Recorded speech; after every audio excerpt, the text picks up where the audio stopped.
عائز بن عمر ایک صحابی ہیں، اور فتح مکہ والے سال ابھی تک حضرت ابو سفیان رضی اللہ تعالیٰ عنہ مسلمان نہیں ہوئے تھے.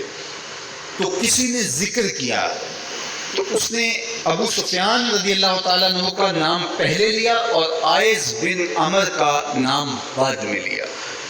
تو میرے اور آپ کے آقا و مولا ناراض ہو گئے اور فرمایا ایسا نہیں کرو گے، تم سردار ہیں قوم کے ابو سفیان، اور یہ عائز ایک سادہ مسلمان ہیں، لیکن چونکہ یہ مسلمان ہیں لہذا نام لیتے ہوئے تم پہلے اس کا نام لو گے. اقبال کہتا ہے کہ قطرائے آب وضو کمبرے خوب تر از خون ناب کیسرے، کہ حضرت علی رضی اللہ تعالیٰ عنہ کے در کا غلام کمبر رضی اللہ تعالیٰ عنہ جب وضو کرتے ہیں اور ان کے وضو کے پانی سے جو قطرے گرتے ہیں وہ اس دور کی سپر طاقت سلطنت روم کا شہنشاہ کیسر، کہا کیسر کے خون سے وہ قطرائے وضو زیادہ قیمتی ہے جو محمد عربی کے غلام کے بدن کو چھو کے گزرتا ہے.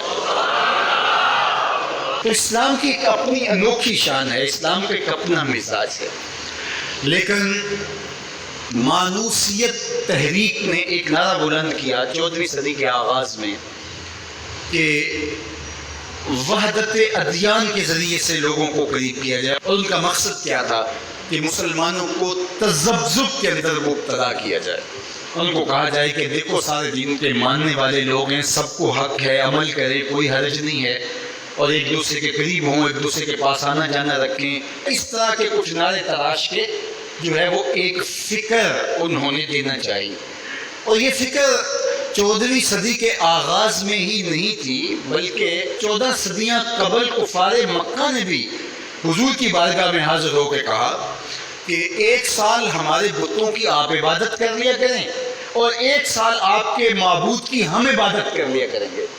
اس کا فائدہ یہ ہوگا کہ اگر آپ کا دین سچا ہوا تو ہمیں فائدہ ہو جائے گا، ہماری آخرت اچھی ہو جائے گی، اور اگر ہمارا دین سچا ہوا تو آپ کا کام بن جائے گا. باہمی مناقشت، لڑائیاں، الجھاؤ یہ بھی نہیں ہوگا، دونوں کا فائدہ ہو جائے گا. جب انہوں نے یہ پیشکش حضور سے کی تو حضور کے سینہ اطہر پہ سورہ الکافرون کا نزول ہوا. قل یا ایھا الکافرون لا اعبد ما تعبدون، اے محبوب فرما دو کہ جن کو تم پوچھتے ہو ان کو میں نہیں پوچھتا، اور جس کو میں پوچھتا ہوں اس کو تم پوچھنے والے نہیں ہو، اور جس کو تم پوچھتے ہو میں کبھی بھی اس کو پوچھنے والا نہیں ہوں. لکم دینکم ولی دین، تمہارا دین تمہارے ساتھ، میرا دین میرے ساتھ. تو یہ ایک الگ تشخص ہے میرے اور آپ کے آقا و مولا کے سینے پہ اتاری گئی صورت کے ذریعے سے جو واضح کیا گیا. ہر دور کے اندر ایسا ہوا، لیکن میں نے عرض کیا کہ 14ویں صدی کے اندر خاص طور پہ اس کا ڈور ڈالا گیا، اور اس وقت سے یہ تحریکیں چل رہی ہے. اور بڑے بڑے نام ہیں، ان میں سے کچھ نام آپ بھی جانتے ہیں جو نادیدہ یا دیدہ طور پہ اس فلسفے کے زیر اثر آئے اور انہوں نے یہ تبلیغ شروع کر دی جو اسلام کی بنیادی فکر کے منافی ہے. گزشتہ دنوں پاکستان کی قومی اسمبلی کے اندر ایک مندر کی تعمیر کے حوالے سے جب بات چلی تو ایک صاحب نے کہا کہ کسی دین پر کوئی برتری حاصل نہیں ہے کہ میں مغرب میں ایک گرجا گھر میں نماز پڑھی ہے اور انہوں نے مجھے اجازت دی ہے. وہ تو چرچ فروخت کر دیتے ہیں تو آپ مسجد فروخت کر دیں گے؟ وہ اپنا دین ترک کر چکے ہیں، وہ تو ان کی خواہشات کا مجموعہ ہے، تحریف راہ پا چکی ہے، اور انہوں نے ان خواہشات کے نتیجے میں جو مل بیٹھ کے فیصلہ کر رہے اس میں وہ اپنی عبادت گاہ کو بیچ دیتے ہیں. تو کیا ہم اپنی عبادت گاہ کو بیچ سکتے ہیں؟ ہم کہتے ہیں جی وہ دیتے ہیں تو ہم بھی دے دیں. یہ کیا بات ہوئی؟ اگر آپ نے ان کی رواداری دیکھی ہے تو ذرا اس کو اپنے سیاسی کلچر کا حصہ بنائیے، تھوڑی سی وسیع و ظرفی کا اظہار کیجئے. مسلم لیگ کے دفتر جو ہیں وہ تحریک انصاف کے لیے کھول دیجئے کہ آپ یہاں اجلاس کر سکتے ہیں، اور تحریک انصاف سے کہیے گا کہ وہ پیپلز پارٹی کے لیے، ان کو کہیے گا کہ آپ نون لیگ کے لیے اپنے دفتر کھول دیجئے. وحدت دیان تو بعد میں ہوگی، وحدت سیاست تو ہونے پہلے. تم سارے مسلمانوں ایک ملک کے رہنے والے ہو تو پتہ چلے جی یہ بڑے وسیع و ظرف ہیں. وہاں تم اپنے لیڈر کے لیے مر جاتے ہو، اور اسلام کو یتیم مذہب ہے، یہ محمد عربی کا لایا ہوا دین ہے. تم اپنے سیاسی مفادات پہ کوئی کمپرومائز نہیں کرتے ہو. یہ کیا تمہارا فلسفہ کہ انہوں نے اپنے چرچ میں اجازت دے دی تو ہم بھی دیں گے؟ میاں ان کی غیرت اجازت دیتی ہے، ان کا دین جو خود ساختہ ہے، اور حضرت عیسیٰ کو چھوڑ کے جو انہوں نے اختیار کیا ہے، ان کی تربیت ان کے نفس نے کی ہے، اور ہماری مسجد کے حوالے سے تربیت محمد عربی نے کی ہے۔ ہمیں تو یہ بتایا گیا سامان مسجد نہ برائے سوختن نہ برائے فروختن، مسجد تو مسجد رہی، مسجد کے اندر جو ٹوٹی ہوئی چٹائی ہے آپ اس کو بھی نہیں بیچ سکتے۔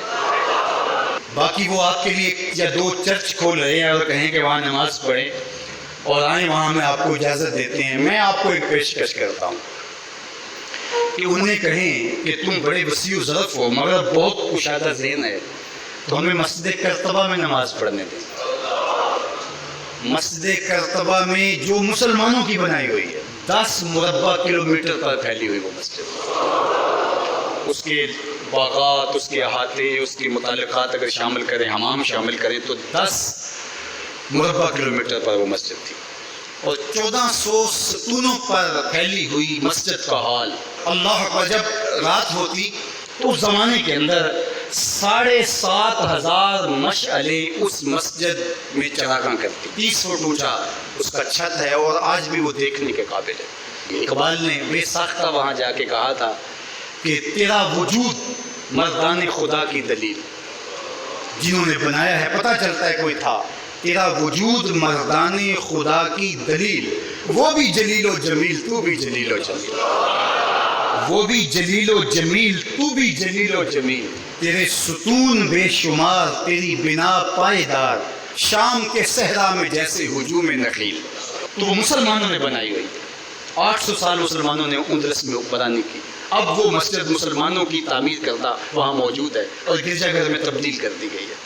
2008 میں مقامی مسلمانوں نے پوپ کو درخواست دی کہ جس رواداری کی، مذہبی رواداری کی آپ بات کرتے ہیں، اس رواداری کو قائم کرنے کے لیے ایسا کیا جائے کہ ہمیں بھی اس مسجد میں نماز پڑھنے کی اجازت دی جائے۔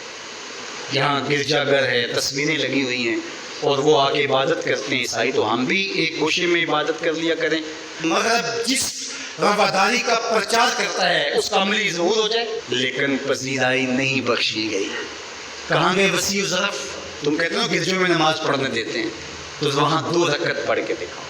2011 میں اللہ نے توفیق دی تو مجھے شوق تھا کہ میں مسجد کرتبہ دیکھوں، بچپن سے پڑھتے آئے، مسجد کرتبہ کی یادیں خیالوں میں نقش تھیں۔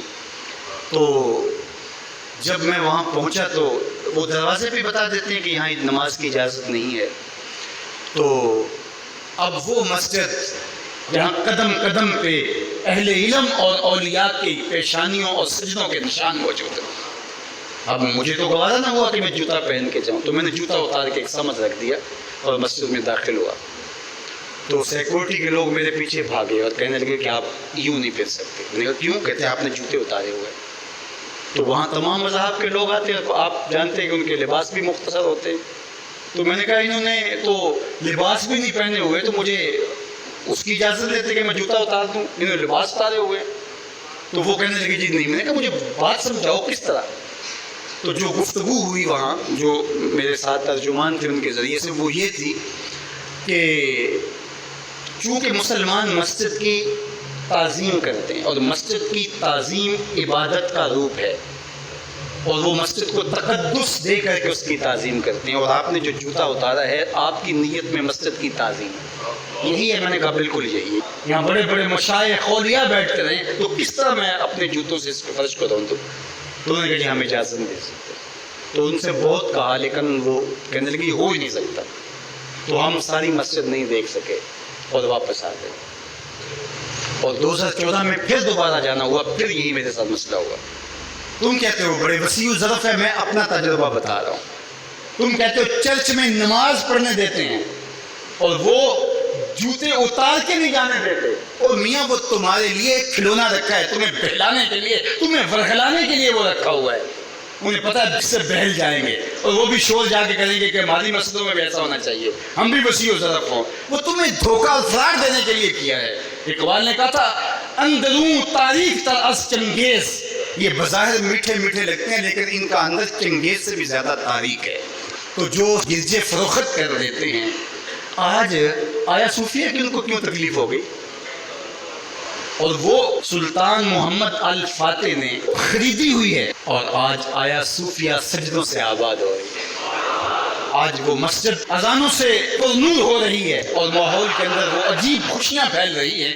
تو تکلیف اسلام سے ہے، وہ چاہتے ہیں کہ یہ تذبذب میں مبتلا ڈھیلے ڈھیلے مسلمان رہیں، خیر سے رہیں، ان سے کیا ہماری پریشانی ہے؟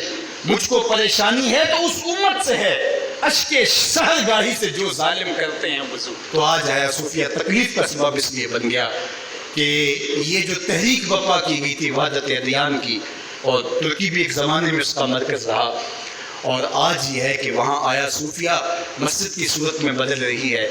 لیکن مغرب خوش ہے کہ پاکستان میں مندر بن رہے ہیں، عربستان میں مندر بن رہے ہیں، اور اسرائیل کے ساتھ ہم عربوں کے تعلق کو مضبوط کر رہے ہیں۔ لیکن یہ تمہارا ادھورا سا خواب ہے جو کبھی پورا نہیں ہوگا، یہ وقتی ہوگا۔